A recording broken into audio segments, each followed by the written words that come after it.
W roku 1938 Żydzi nie mieli żadnych szans prowadzenia interesów w Niemczech. Prawo zabraniało handel oraz kredyt. Interes był uznany jako należący do Żydów, jeżeli 25% z akcji znajdowało się w rękach żydowskich lub jeśli jeden z dyrektorów był Żydem. W listopadzie 1938 Göring zabronił wszelką działalność biznesową Żydów w granicach Reichu. Wszyscy wielcy przemysłowcy niemieccy rzucili się jak jastrzębie na padlinę na żydowskie przedsiębiorstwa. Banki, przedsiębiorcy oraz biznesmeni zbliżeni do władzy przywłaszczyli sobie żydowskie przedsiębiorstwa o wartości 12 miliardów Reichsmark. Rothschildowie na próżno walczyli o swe przedsiębiorstwo stali. Rodzina Rathenau zrezygnowała z firmy AEG Telefunken.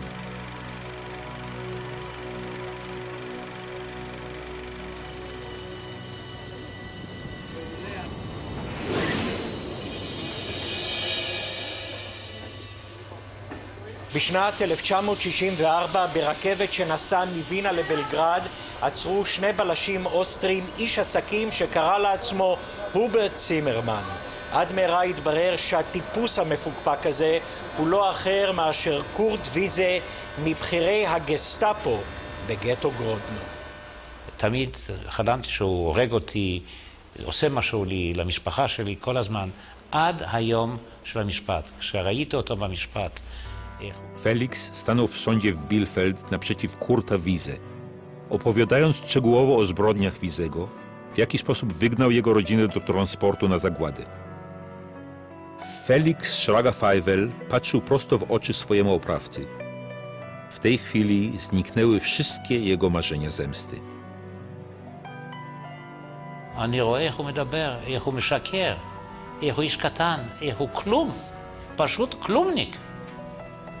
איך עושים מכלומניק כזה, נותנים לו אקדח ביד וחוזק של הממשלה מאחוריו, והוא מלאך המוות. אין לי כבר חלומות עליו, הוא כבר איננו אצלי.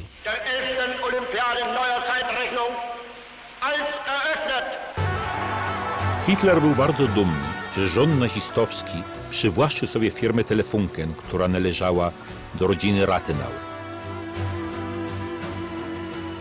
Telefunken przedstawiła sobie wielkie osiągnięcia na olimpiadzie w Berlinie.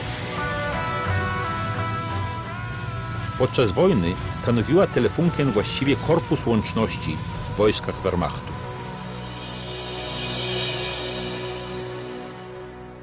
קחו סיפור אנושי פשוט בסיסי, סיפור תנ"כי אם תרצו. קין מבקש לרצוח את הבל, הוא עושה הכל כדי לממש את זממו, הוא אפילו משמיד את כל משפחתו של הבל, אבל ויסתתר הבל וישרוד. לימים קין יורד מנכסיו, והבל שהתעשר והיה לי גביר, קונה את כל מפעליו של קין ואפילו נותן לו עבודה. מה הכותרת של סיפור כזה? ניצחון? אפשרי. אבל כשקין הוא אדולף היטלר הנאצי והבל הוא פליקס זנדמן היהודי, יש כאן יותר מסתם ניצחון. אני אומר, נקמה. Po wojnie Telefunken, które należało do rodziny Rathenau i została przyzwłaszczona przez nacistów, stała się jedną z głównych niemieckich firm w przemyśle elektroniki. Jährlich findet die Automobilausstellung Halle 1, der Stand von Daimler-Benz. W jesieni 1985 roku Telefunken przeszła do Daimler-Benz.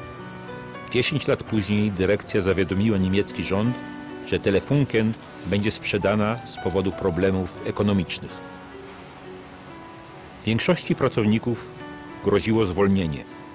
כששמעתי שהם מוכנים למכור את טלפונקן, והיו הרבה חברות שרצו לקנות את זה, אז היה לי כזה משהו בלב, קפץ לי.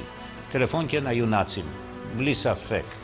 עבדו בשביל היטלר, וזו הייתה חברה מעורבת בוורמאכט, מה שהם עשו. וידעתי שאם אני קונה את זה, זה יהיה ניצחון בשבילי, שיהודי יכול לרכוש, יהודי כמוני, שהם רצו להרוג, יוכל